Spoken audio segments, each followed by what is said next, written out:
Good morning, and welcome to All Souls Unitarian Universalist Congregation.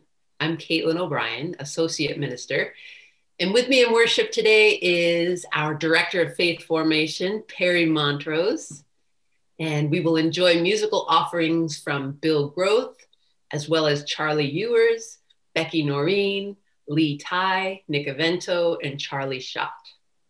We thank Tammy, as always, for the beautiful slides, and we're so glad to have Claire Avento with us to light our chalice. Welcome, Claire. Thank you. So let us settle in. If your eyes have been on Texas this week, you may have a renewed gratitude for the electricity that links our computers in worship today, the clean water we sip, and the heat that brings us comfort and safety. We've been reminded again how vulnerable we are and how important connected networks are to our survival. May you find strength and solidarity here in our connection this morning. I bid you welcome to All Souls, where all souls are welcome. You are joyfully called to worship. Please join our own Charlie Ewers in singing our opening hymn, Love Will Guide Us.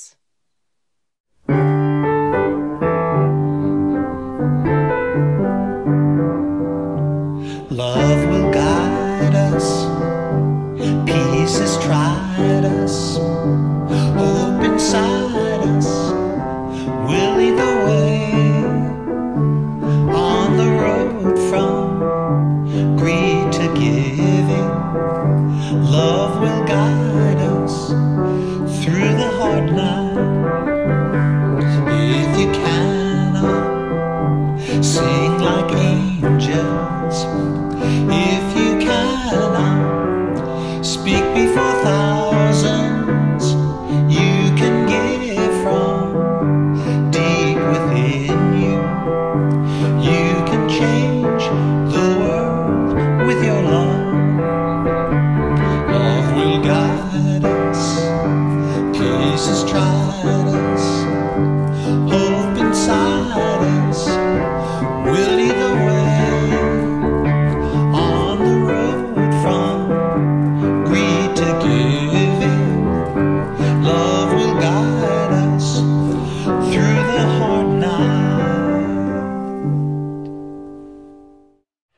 Thank you, Charlie, for leading us in that beautiful hymn. Each week, we light a chalice, the symbol of our faith. During our online worship services, we have been inviting a soul to help light our flame.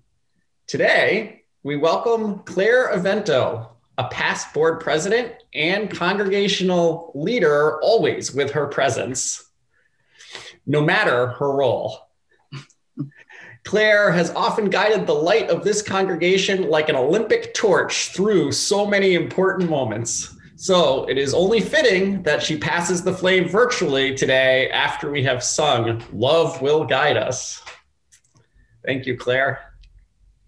We quarrel, we agree, we are friendly, we are not friendly, but we have no right to dictate through irresponsible action or narrow-mindedness the future of our children and our children's children. Words by King Hussein bin Tal of Jordan, 1998.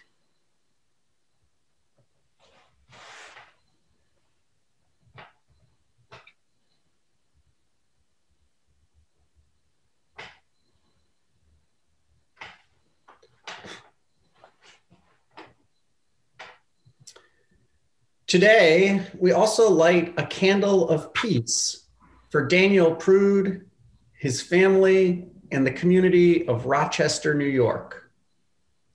We are not speaking of a peace that forgets. We wish for a peace that comes after change has happened to right wrongs. For this peace to come, mental health must not be treated as criminal, and Black lives must matter.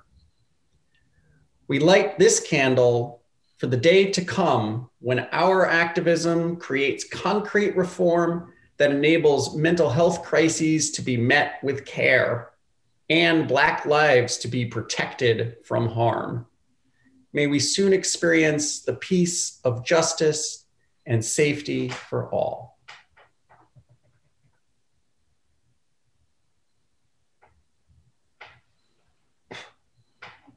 Thank you so much, Claire, for being here with us.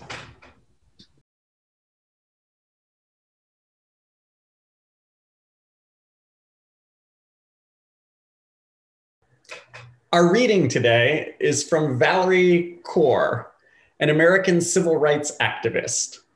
She shares that her grandfather taught her that their sick faith calls her to see no stranger, to see all the faces she meets and wonder about them.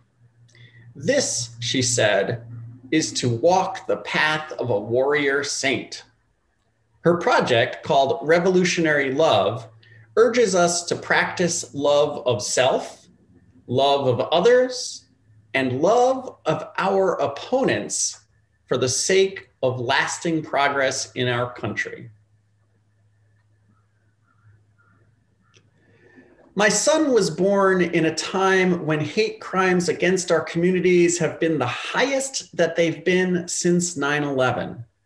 When white supremacists march in our streets, torches high, hoods off.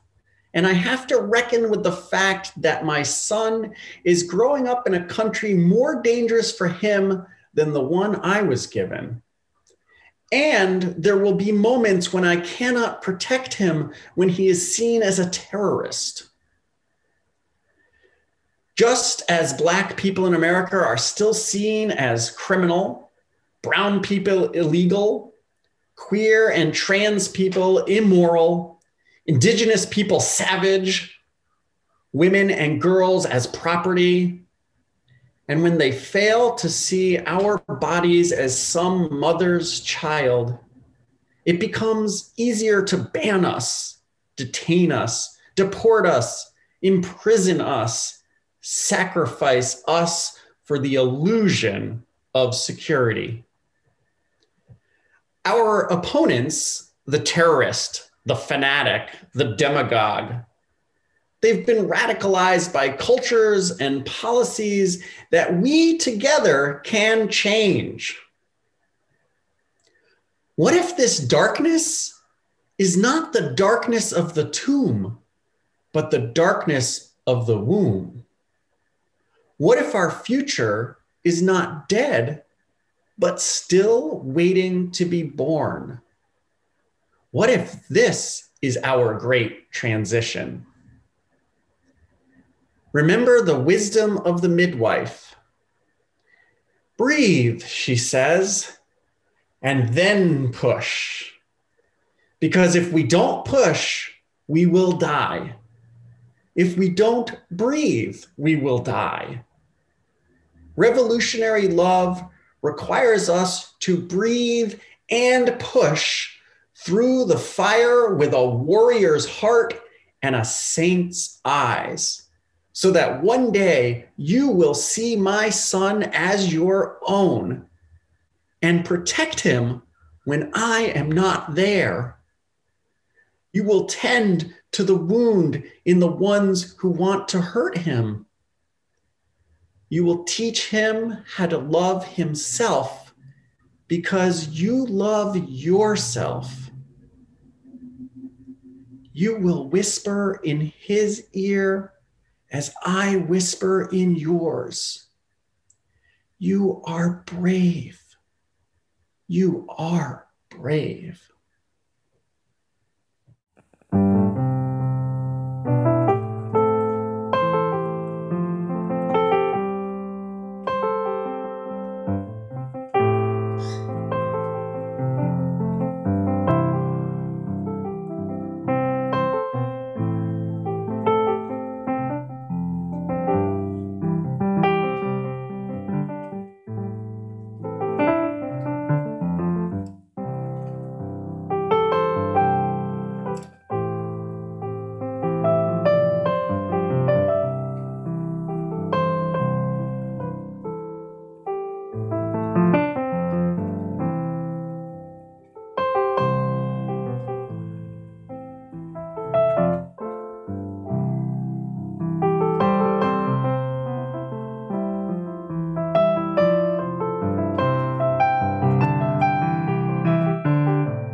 What a beautiful musical meditation, Bill. Thank you. You will tend to the wound in the ones who want to hurt him, a mother says to us of her child of color. When she says wounds, I believe Valerie Kaur to be speaking about systems and policies that wound and divide many Americans for the security and wealth of a minority of Americans. The more we so-called 99% are distracted from the concerns we might have in common, the better off that 1% is. For example, power brokers in Washington, D.C. do not want the average Republican and the average Democrat to connect with one another on, say, campaign finance reform. The average American, regardless of party, loses out when campaigns and political leaders can be bought so that our leaders answer to wealthy donors more than they answer to the American voter. We all lose on that one. I'd love to see and participate in more broad and bipartisan organizing around this wound because it has countless ripple effects. Early on in our former president's tenure, I found myself wishing that I could whisper into the ear of every American, don't get so stuck watching the circus that you forget to stay connected to your neighbors. Keep looking to your neighbors, even the ones who view this man differently than you do, because we're the ones who will still be here when he's gone. And we need to know each other. This December, I went to a bunch of your neighborhoods, delivering our holiday gift bags. If I had trouble finding the home of someone from All Souls, I was often helped by a yard sign along these lines.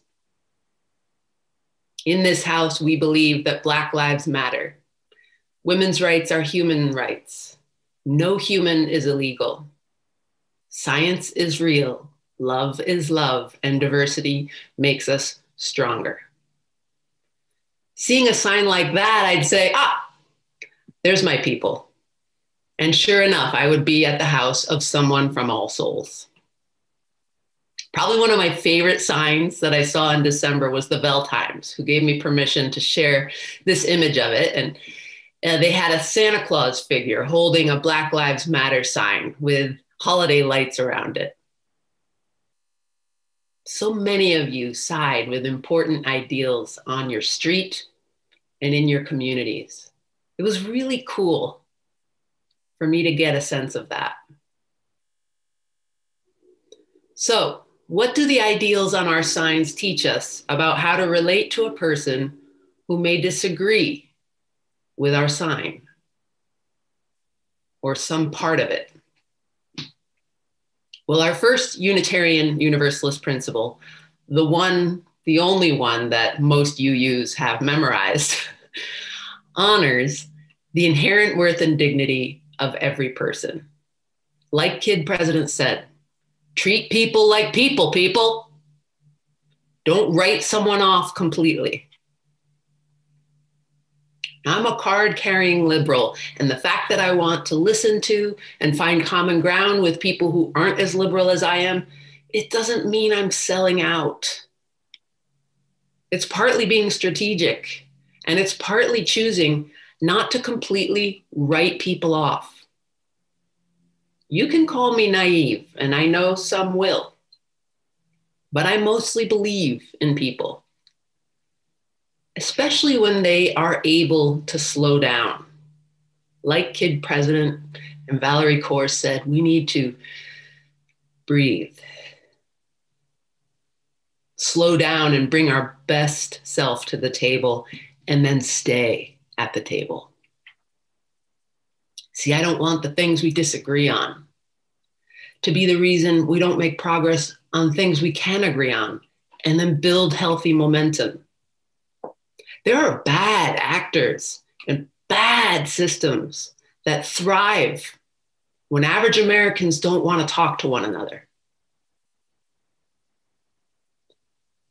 Our chalice lighting words that Claire shared were spoken by Jordan's King Hussein bin Talal at an agreement signing between Israel and the Palestinian Authority at the White House in 1998. When President Clinton was struggling to help Yasser Arafat and Benjamin Netanyahu to find points of agreement, King Hussein was brought in to help. He was undergoing cancer treatment in the US. He had been at the negotiating table in the region for decades. And now at the end of his life, he came to the table again. My paraphrase of King Hussein's words: we have a responsibility to make the progress we can make by staying in dialogue. And each bit of progress can help the next bit of progress to happen. And that's how we better position our children and our children's children. In reading about the negotiations facilitated by the US over the years, including Trump's and Jared Kushner's work, there were so many times where an Israeli or Arab representative tried to walk away from the table. And often it was for fear that their constituents would see them as a sellout if they gave too much of an inch in seeking common ground. In the 1979 peace talks at Camp David, Egyptian leader Sadat and Israeli leader Begin had hit a wall, and they didn't want to be in the same room. Jimmy Carter walked the same document back and forth between their two cabins, and a patch of common ground was slowly breathed and labored into being. It was said of the successful talks that won both leaders the Nobel Peace Prize. Carter brought the necessary sense of dedication, determination, and decency. Decency. It sounds like he treated people like people. I think that mediation is fascinating and must be incredibly exhausting. I'm so grateful for the people who do it well. And right about now, I'd like to send a team of people who do it well to Washington, D.C. to facilitate some serious work with our legislators. Really help them process and relate and find a patch of common ground to build on for all of our sakes. We're not paying them to bicker and posture and talk past each other.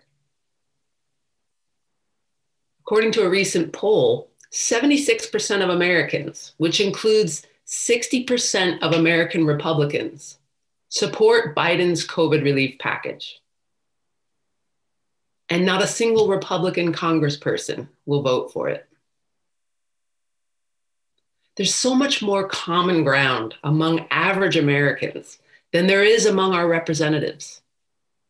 And if we project national news onto our neighbors of different parties, we often get a distorted picture. And remember Anne's insights last week about distorted lenses that don't serve us. My state representative, Sean Scanlon, said in a recent public forum, "Going nuclear in a debate with my Republican colleagues might help my standing as a Democrat, but it doesn't help me as a policymaker. Doesn't help get things done in Congress." He and his Republican colleague, Vincent Candelora, shared about the things they've worked on together and how their mutual respect has helped them hit the ground running at critical times for our state. Neither Scanlon nor Candelora has had to surrender their core beliefs for their collaboration to work. They are still who they are. Someday, maybe, I'll tell you this longer story of my efforts to get a sidewalk to safely connect my 100-house neighborhood to town. But here's the Cliff Notes version. The feds had already paid for the sidewalk, and it would be built on state right-of-way land along Route 1. But there was, not in my backyard, opposition. For me, the people who were injured or killed by cars while walking or biking along that road, they were the moral center of the debate. And so I circulated petitions, spoke at meetings, helped facilitate a neighborhood vote to read the pulse, and the majority was in favor of a sidewalk. And I had the town engineer and the Department of Transportation on speed dial. There were two women who were most opposed to the sidewalk, who worked very tenaciously to bury it. They pushed our Board of Selectmen to give the money back to the feds and drop the project. And in a quiet meeting with no warning, the board did just that. When I wrote him about it, the reasons the first selectman gave were completely disingenuous, in my view. And I was disgusted that the will of the majority didn't matter enough to our leaders, nor did public safety and community connectedness, apparently. Now, this was only a month after Hillary Clinton won the popular vote but lost the presidency, so I was feeling pretty cynical. Why am I sharing this downer of a story right now? Well, because of what happened a couple months later. It was after the Parkland school shooting, and high school kids all over the country were holding student walkouts for better gun control. As we know, gun control is an issue that is deeply distorted by campaign finance. And this disturbs me no end. My frustration with this even appeared in my son's Mother's Day card that year. You know, where the kid fills in the line that the teacher gave him, gives him a template, and it's like, my mom is so blank. My mom is great at blank. I've come to call my Mother's Day cards my annual performance review. And, you know, I get a little nervous as they approach me with the breakfast in bed and my performance review. You know, some years I do better than others. What can I say? But anyway, that year, one of the lines was, if my mom could make a change in the world, and my third grade son wrote in, she would improve gun laws. It's kind of mind-blowing, those rare moments when you realize your kids are listening to you and watching you. So anyway, Guilford High School was planning a walkout, and I knew it was for students only, but I wanted to be there to show support. So I drove to a street facing the high school, and it turned out that about 15 other adults had felt that same tug.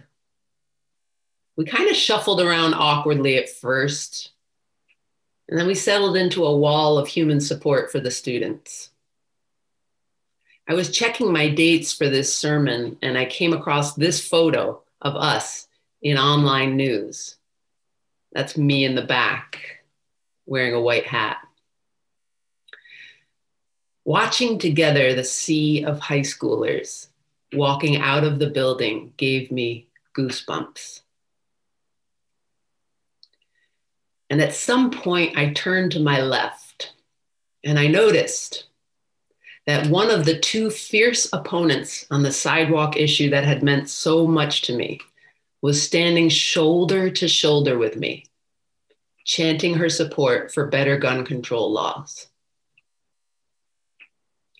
I'm not sure if she remembered we had been opponents, because I never name called or demonized her while we were differing on the sidewalk. I felt totally comfortable introducing myself. We talked about why we were both there that day and why we were fed up. And then we fell back into the chanting.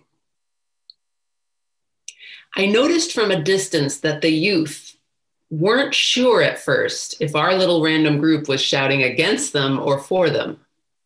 And when a student with a megaphone figured out that we were chanting never again, he led the 700 youth in turning to us and shouting, "Thank you." It's good we were there together. When I got in my car to leave, I felt a softening of resentment from the fall politics and a sense of the bigger, longer game that is democratic community. It was a reminder that your opponent on one issue may be your ally on a future issue.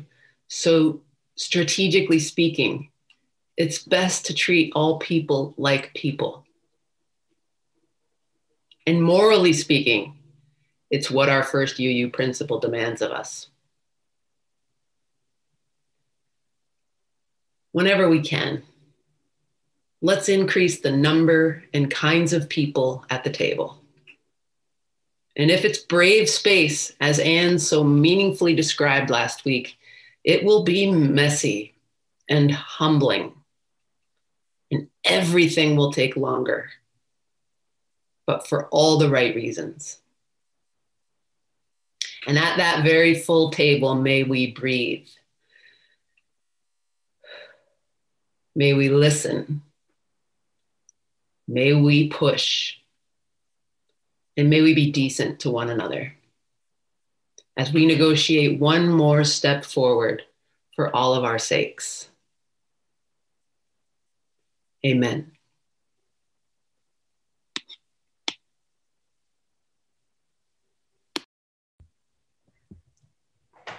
Amen. Thank you for your wisdom, Caitlin, and calling us to our better selves. And I know the kids in our community would join with your kids to give you a stellar annual review. We move into the part of our service when we open our hearts in the spirit of generosity. We begin with a stewardship testimonial from Susan Borgi, who is currently serving on the stewardship team. Susan has taught in faith formation and brings a wonderful thoughtfulness and care to everything she does. Good morning. I'm Susan, and the Stewardship Committee asked me to say a few words this morning about our stewardship campaign. So I thought I'd start with a little bit about who I am and why All Souls matters to me. I'm relatively new to All Souls, but I was raised Unitarian Universalist, and my moral compass was oriented by Unitarian Universalist teachings when I grew up. But with age and other commitments, I didn't see the need to actually attend for many years. And it wasn't until the 2016 election when I found I really needed to reassure myself that there were people out there who had values similar to mine, whose moral compass led them on similar paths. And All Souls was there for me. I walked in on the Sunday after the election, shaken and unsure of my long-held belief in the goodness of others. I walked in and I was greeted by strangers at the door, and I felt the solace of community. And I've been coming ever since. So what does that have to do with stewardship? Well, for me, stewardship has to do with taking care of things that matter, ensuring that they are there for me, for you, and for all who need them now and in the future. We all steward our congregation. We each have our ways that we strive to ensure All Souls continues its mission to be a liberal religious congregation that nurtures lifelong spiritual development, that creates a welcoming, caring, justice-seeking community within and beyond these walls. We show up, we clean up, we bake coffee hour treats, or hopefully we will again soon. We serve on committees. This was a trying year, and yet we transformed in response to the pandemic. I continue to go to church on Sundays, and sometimes in my jammies if I want to. I attend virtual sharing circles, coffee hours, faith formations, and I've met new people just in this last year alone. And then there's that team of people who called every single member of the congregation to make sure we were doing okay during the lockdowns. Every single member was called. That's phenomenal. Collectively, we take action to make the world a better place. Through participation in the community, we serve meals to people who are hungry. We resettle refugees. We witness Black Lives Matter. We go to women's marches. We shelter the homeless in our space when we're not here. I rave to my family and friends that we walk the walk and not just talk the talk. Doing all these wonderful things takes leadership and community commitment. And in addition to doing these wonderful things, there is also this really less sexy aspect of stewardship that people are often uncomfortable to talk about. Things like making sure the staff get a living wage and decent benefits, that the lights come on at night, that the parking lot is paved after it snows, that the appliances are repaired, and even that there's enough toilet paper in the bathrooms. Not very exciting stuff. But this also takes leadership and community commitment. All of this matters to me. My life would be less satisfying without all souls in my life and the people that I've met here and the work that we've done. I want to be sure this resource is there for the next person who wanders in on a Sunday morning looking for solace. And all this costs money. So that's why I've pledged this year. And I hope you will too. Thank you. Thank you, Susan. An update on the stewardship campaign. You may remember our goal is $410,000. So far, 126 households have responded and pledged $325,425. Thank you. If you have not turned in a form, please do so as soon as possible. Let us now prepare for our offering with these words. We give to the work of all souls. Our work weaves the fabric of love called community. To this end, we dedicate ourselves and this our offering. The offering will be gratefully received.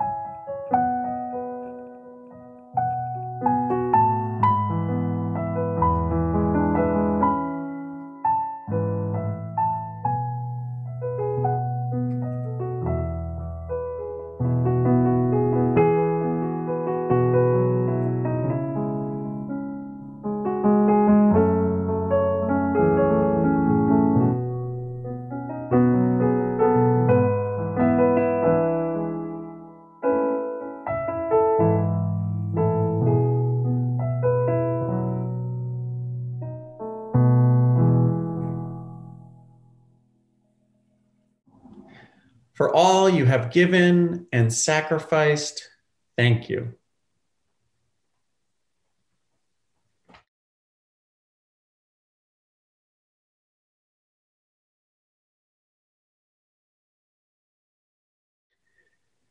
We pause now to lift up the joys and sorrows of this gathered community. If you would like to share a joy or sorrow, there are two ways. One is by email to belovedcommunity@allsouls.net. Joys and sorrows that are received by 2 p.m. on Thursday are read aloud in the service. Or now you can share by entering your joy or sorrow into the chat to be witnessed and held in silence. As you type, Caitlin and I will light candles of intention, holding a minute of silence to give you time to share.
Amen. By email, Maria Barais asks that we hold in prayer Carrie Bolger, who died suddenly from an aneurysm. The New London community is mourning the loss of Carrie. We hold this sorrow and all the joys and sorrows that have been shared in our hearts as we enter into prayer together. Let us enter a space of prayer and meditation. With a deep breath in, we find ourselves in this moment. And with a deep breath out, we attempt to be at peace with what is for this moment. May we listen, truly listen to the burdens of our fellow souls, what they bring to the table today, and also the glimmers of hope that they name. And let's be present to our own burdens and our own hopes as we round the corner on another week of pandemic life. We wish comfort to those who are struggling and offer our company in spirit to those who feel alone. This is our sacred and brave space where we love boldly, sing loudly, and work together to make real our cherished ideals. May we bless our world with our open hearts and our best selves. Let us say amen. I so appreciate the willingness of Nick, Lee, Charlie, and Becky to sing along with me in our closing hymn, Never Turning Back. I hope you'll join us as well.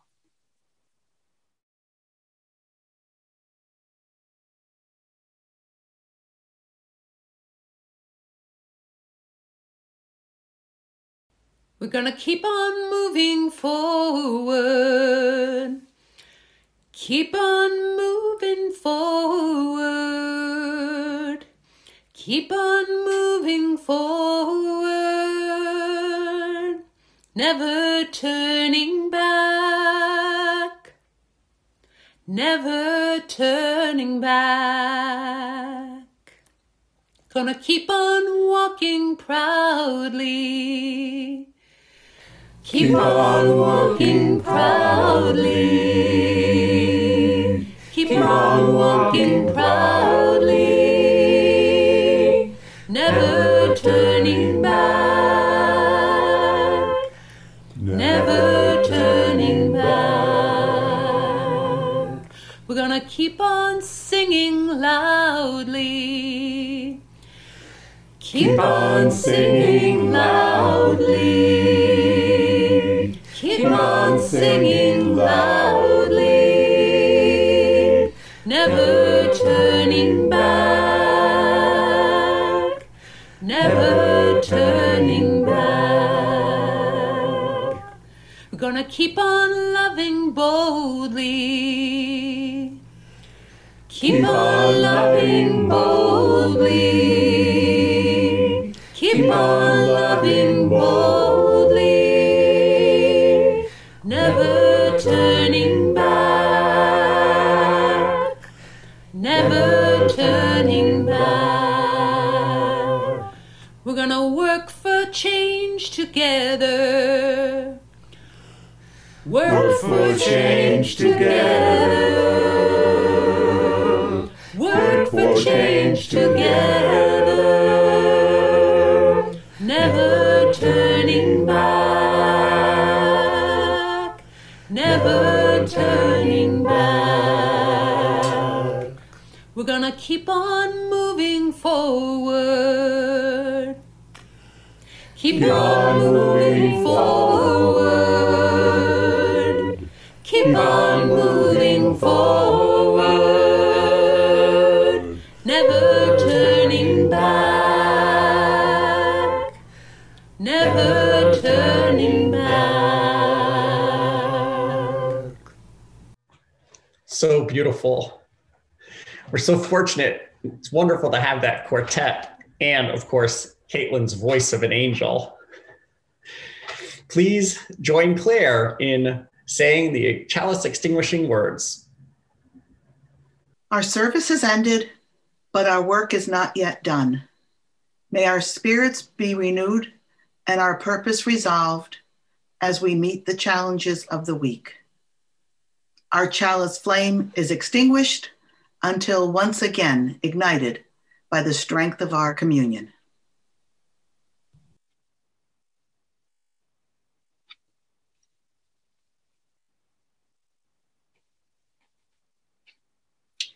You may wish to place one hand on your heart, as we've been doing each week, and another hand reaching out to our community.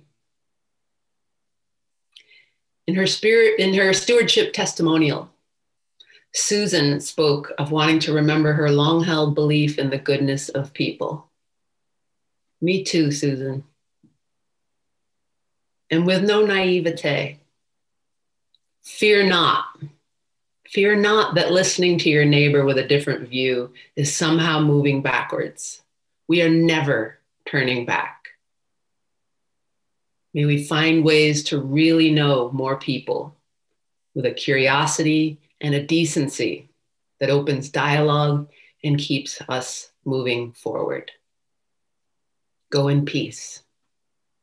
Amen. Next week, our ministerial intern, Ann Kadlacek, will be preaching. The title of her sermon is Help! So stay tuned. And now enjoy Bill's postlude.